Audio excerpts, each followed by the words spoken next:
میں نے انہیں جگانا مناسب نہیں سمجھا۔ نہ جانے کس طرح دیواریں پکڑ پکڑ کر باورچی خانے تک جا پہنچا، روشنی جلائی اور اس کے بعد کھانے پینے کی اشیاء تلاش کرنے لگا۔ کھانا تیار ضرور کیا گیا تھا، لیکن جوں کا توں رکھا ہوا تھا۔ گھر والے بیچارے خود اپنی پریشانیوں کا شکار رہے تھے، کوئی کھانا نہیں کھا سکا تھا۔ میں نے خود ہی پانی پینے کی بجائے کھانے پینے کی کچھ چیزیں نکالی اور انہیں کھانے میں مصروف ہو گیا۔ غالباً باورچی خانے میں ہونے والی روشنی اور پھر برتنوں کی کھڑکھڑاہٹ نے دوسرے لوگوں کو بھی جگا دیا تھا۔ والدہ صاحبہ، ان کے پیچھے والد اور والدہ کے عقب میں ریاض ماموں باورچی خانے میں پہنچ گئے۔ انہوں نے یہ حیران کن منظر دیکھا اور پریشان ہونے کے بجائے خوش ہو گئے۔ والدہ کے منہ سے آواز نکلی، الہی تیرا شکر ہے، الہی تیرا شکر ہے۔ بھوک لگ رہی ہے میرے بچے کو، تو پیچھے ہٹ، میں تجھے کھانا دیتی ہوں۔ نہیں امی، میں نے کھانا کھا لیا ہے، بس ایک گلاس پانی دے دیجیے، میں نے کہا، اور ان سب کے زرد چہرے خوشی سے کھل گئے۔ مجھ سے چھوٹی ایک بہن تھی اور اس سے 1 سال چھوٹا بھائی بھی تھا۔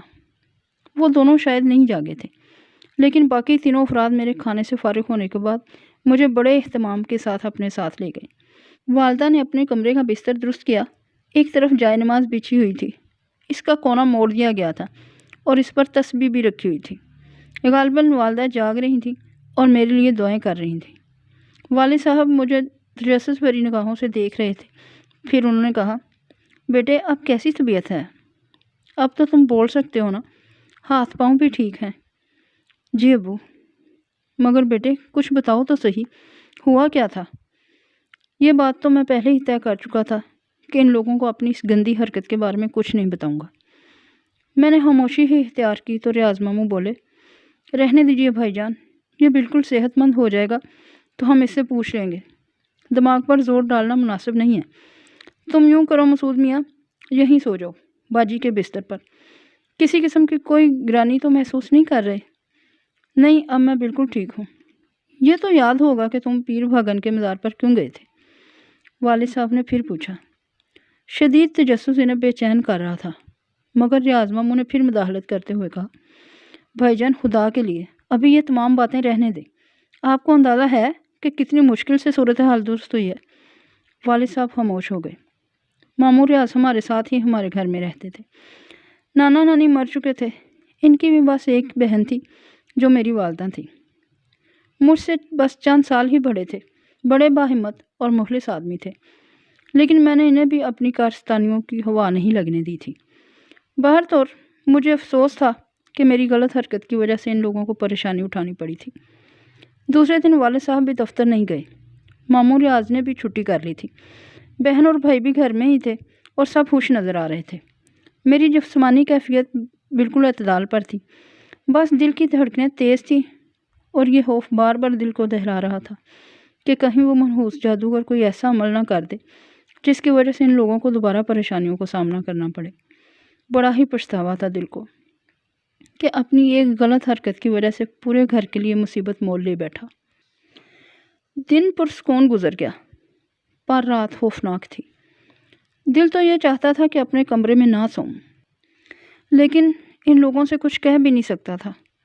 پورا دن چونکہ بہتر گزرا تھا، اس لیے اب وہ لوگ بھی مطمئن ہو گئے تھے۔ بس کیا سرائیاں جاری تھیں، البتہ جب آنکھیں بند ہوئیں تو خوابوں نے مجھے گھیر لیا۔ ایسے بھیانک خواب نظر آ رہے تھے کہ بار بار آنکھ کھل جاتی تھی۔ کبھی میں خود کو ایک ویران کھنڈر میں دیکھتا جس کی دیواریں ٹوٹی پھوٹی ہوتی، میں فرش پر لیٹا ہوتا اور چھت سے اینٹیں نکل کر نیچے گر رہی ہوتی۔ میں اس خوفناک منظر سے دہشت زدہ ہو کر اپنی جگہ سے اٹھا اور ایک ستون کا سہارا لینے کے لیے اسے پکڑا، لیکن اچانک ستون نے بھی اپنی جگہ چھوڑ دی۔ پھر بہت سی انسانی آوازیں مجھے سنائی دیں اور میں جاگ گیا۔ آوازیں در حقیقت باہر سے آ رہی تھیں۔ میں حیران سا ہو کر اپنے کمرے سے نکل آیا۔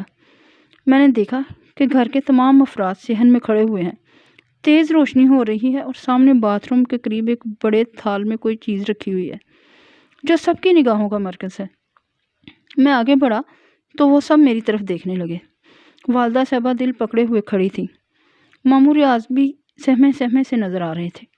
اس تھال میں نے 2 کالے بکروں کے کٹے ہوئے سر اور ایک بڑی سی کلیجی رکھی ہوئی دیکھی۔ اس کے چاروں طرف خون کے دھبے بکھرے ہوئے تھے۔ والد صاحب نے پریشان لہجے میں کہا، خدا جانے کیا ہے یہ، کچھ سمجھ میں نہیں آ رہا، یہ کہاں سے آیا؟ آخر یہ کیا ہو رہا ہے ہمارے ساتھ؟ میری سمجھ میں تو کچھ نہیں آ رہا. آپ بتاؤ کیا کریں ان چیزوں کا؟ خدا کے لیے یہ تو سفری عمل معلوم ہوتا ہے. کوئی ہمارے لیے کچھ کرا رہا ہے، مگر کون؟ بھلا ہمارا کون دشمن پیدا ہو گیا؟ دنیا میں کسی سے جھگڑا نہیں ہے ہمارا. الہی خیر، الہی خیر، یہ ہمارے گھر کو کیا ہو رہا ہے؟ والدہ صاحبہ رندی ہوئی آواز میں بولی. بہن بھائی بھی سہمے ہوئے انداز میں کھڑے ہوئے تھے. والد صاحب نے ماموں ریاض سے کہا، میاں ریاض، ہمت کرنا ہوگی. میں اٹھاتا ہوں ان چیزوں کو، خاموشی سے باہر پھینک دیں گے. پڑوسیوں کو خبر ہو گئی تو نہ جانے کیا قیاس رائیاں کریں گے. ماموں ریاض بہت ہمت والے تھے. انہوں نے فوراً آگے بڑھ کر تھال اٹھا لیا. والد صاحب نے دروازہ کھولا اور رات کی تاریکی میں دونوں باہر نکل گئے. میری زبان پر تالا لگا ہوا تھا. بہت کچھ کہنا چاہتا تھا، لیکن نہ جانے کیوں زبان خاموش تھی. جاگتی راتیں تو اب مقدر بن گئی تھیں. اس پرسکون گھر میں مصیبت کا بیج تو میں نے ہی بویا تھا. ایک خبیث سفلی عمل کے ماہر کو میں نے اپنا گھر دکھا دیا تھا. اس نے جو کچھ کہا تھا اس کا پہلا نمونہ پیش کر دیا تھا. گھر والے انہیں یاد کر رہے تھے جنہیں کبھی ان کے ہاتھوں تکلیف پہنچی تھی، مگر ایسا کوئی یاد نہیں آ رہا تھا. سب مصیبت کا شکار تھے اور میرا دل رو رہا تھا، کیونکہ ان کی مصیبت کا باعث میں ہی تھا. میں نے اس گندگی کو پورے ہوش و حواس کے عالم میں مزار پر پہنچانے کی کوشش کی تھی. اب میں کسی کو کیا بتاتا؟ بیچارے خود بھی کوئی فیصلہ نہ کر پائے.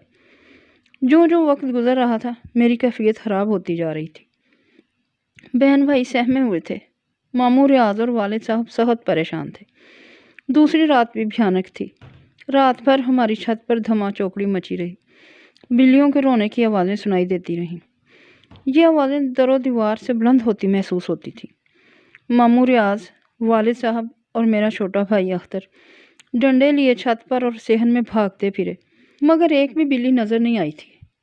صبح کو ایک اور دہشت ناک واقعہ پیش آیا. چھوٹی بہن شمسا غسل خانے میں غسل کرنے گئی تو اس کی دل دوز چیخوں سے سب کے دل دہل گئے. اور تو کوئی اس کے پاس نہ جا سکا. والدہ صاحبہ غسل خانے میں داخل ہو گئی. شمسا بے ہوش ہو کر غسل خانے میں گر پڑی تھی. وہ سر سے پاؤں تک خون میں ڈوبی ہوئی تھی. نہ جانے کس طرح والدہ صاحبہ نے اسے چادر میں لپیٹا اور اسے بستر پر لایا گیا، مگر وہ بالکل زخمی نہیں تھی، بلکہ خون کی پھواریں شاور سے نکلی تھی.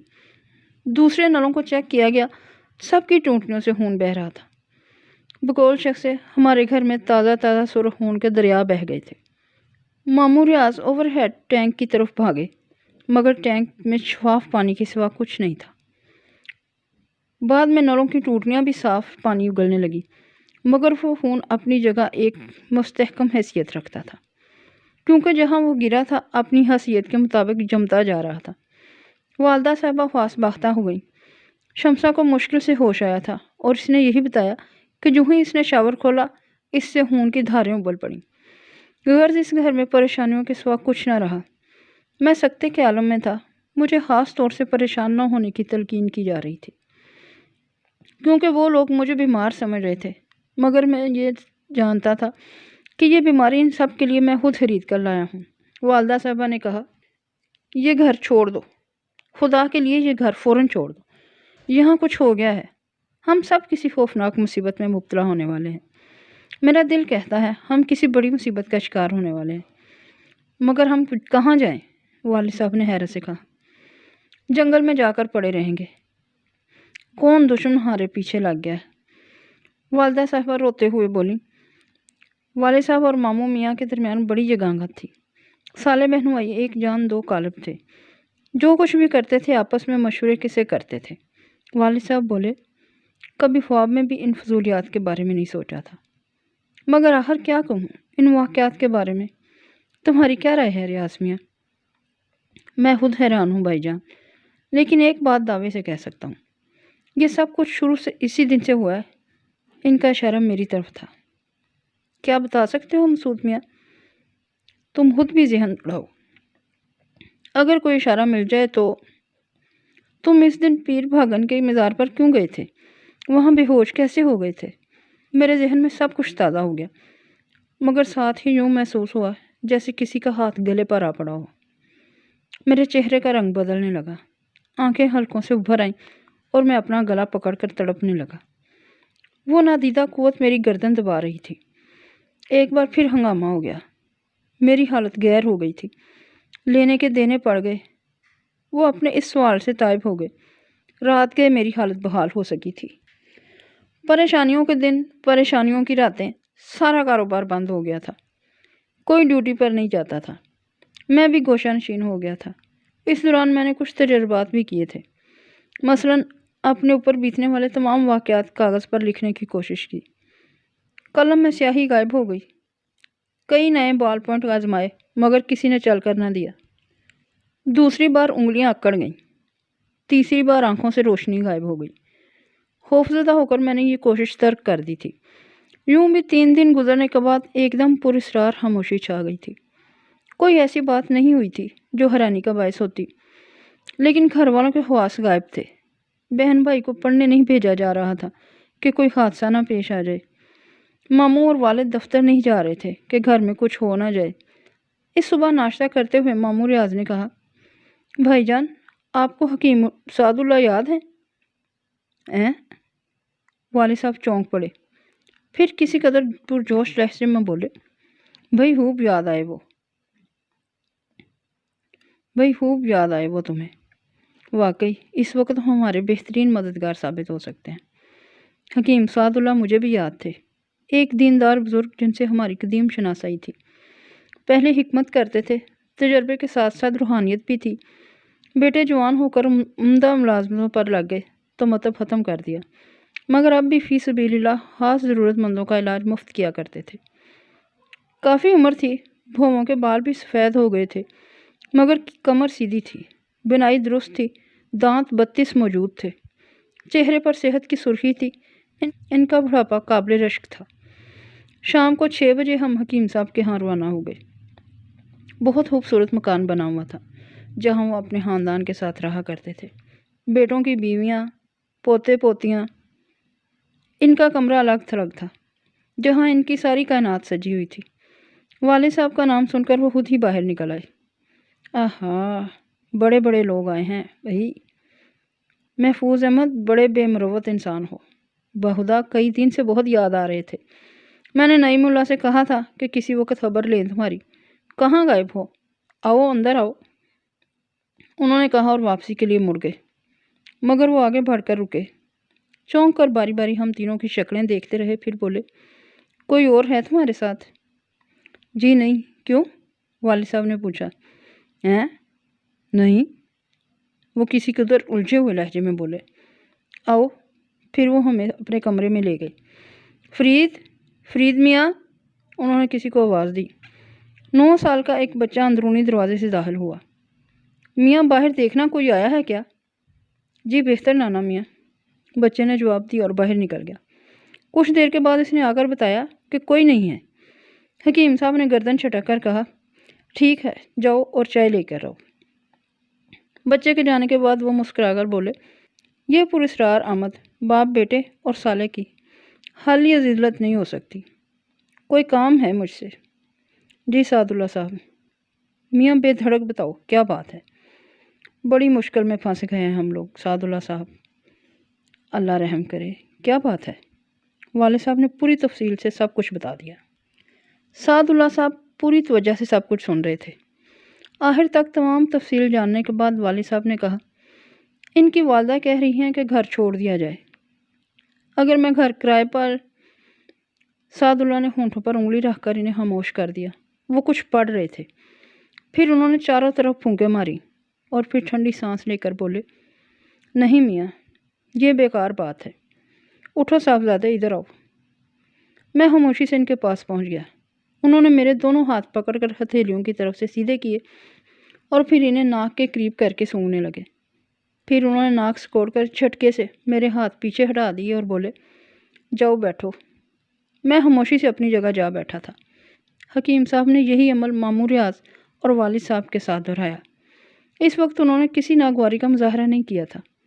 پھر وہ بولے، نہیں میاں، گھر وغیرہ چھوڑنے سے کچھ نہیں ہوگا، البتہ انہیں چھوڑ جاؤ۔